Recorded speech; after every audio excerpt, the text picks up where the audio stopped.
જય સ્વામિનારાયણ. સ્વામિનારાયણ દેવ રે ભજ મન સ્વામિનારાયણ દેવ. ઉપરોક્ત કીર્તનની કડીઓમાં સ્વામી કહે છે કે સ્વામિનારાયણ ભગવાનનું ભજન કરવાથી જીવનમાં રહેલી આધિ વ્યાધિ અને ઉપાધિ આ 3 પ્રકારના તાપ ત્રાસીને જતા રહે છે. તેથી ભજન કરવાની ટેવ પાડી દેવી જોઈએ. વ્યસનીને પોતાના મનગમતા વ્યસન વિના ચાલતો જ નથી. એ જ રીતે ભક્તોએ પણ જપ કરવાનું વ્યસન પાડી દેવું જોઈએ.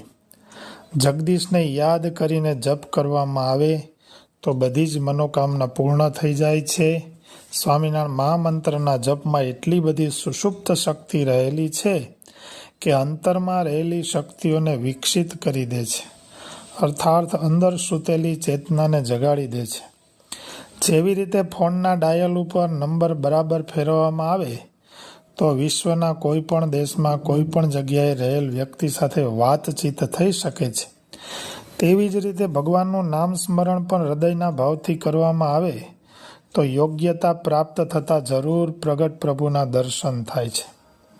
પ્રગટ પ્રભુને મેળવવા માટેનો અને અંતરશત્રુઓને જીતવાનો સૌથી સરળ માર્ગ એ ભગવાનનો જપ છે. નામીએ સહિત નામ લેવાથી, અર્થાત ભગવાનની મૂર્તિ યાદ કરતાં કરતાં એમના નામનું ભજન કરવાથી મુક્તિ અને ભુક્તિ સરળ અને સહજ બની જાય છે. ભગવાનના નામ સ્મરણ કરવા માટે અલગથી સમય કાઢવો પડતો નથી. એ તો બેઠા બેઠા, સૂતા સૂતા, હરતા ફરતા, કામકાજ કરતા, જમતા જમતા, લાંબા પગ કરીને, પલાઠી વાળીને, અર્થાત કોઈ પણ ક્રિયામાં તે થઈ શકે છે. સાધનાના અનેક માર્ગમાં સરળતા સાથે અને સફળતા અપાવવાની દ્રષ્ટિએ ભગવાનના જપની તોલે આવે એવો બીજો કોઈ માર્ગ જ નથી, બીજો કોઈ જપ પણ નથી. માટે જ્યારે કંટાળો આવે ત્યારે મનમાં અને તનમાં જપ ચાલુ કરી દેવો જોઈએ. એ જાદુઈ અસર ઉત્પન્ન કરશે. તેના કારણે જપ કરનારનું જીવન બદલાય છે.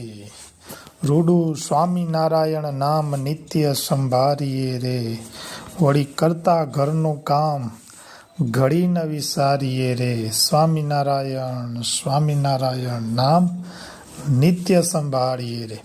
સ્વામિનારાયણ નામ વાલું લાગે મને, સ્વામિનારાયણ નામ.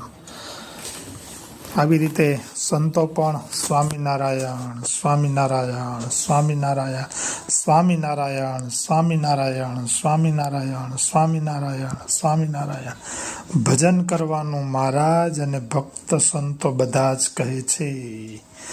જય સ્વામિનારાયણ.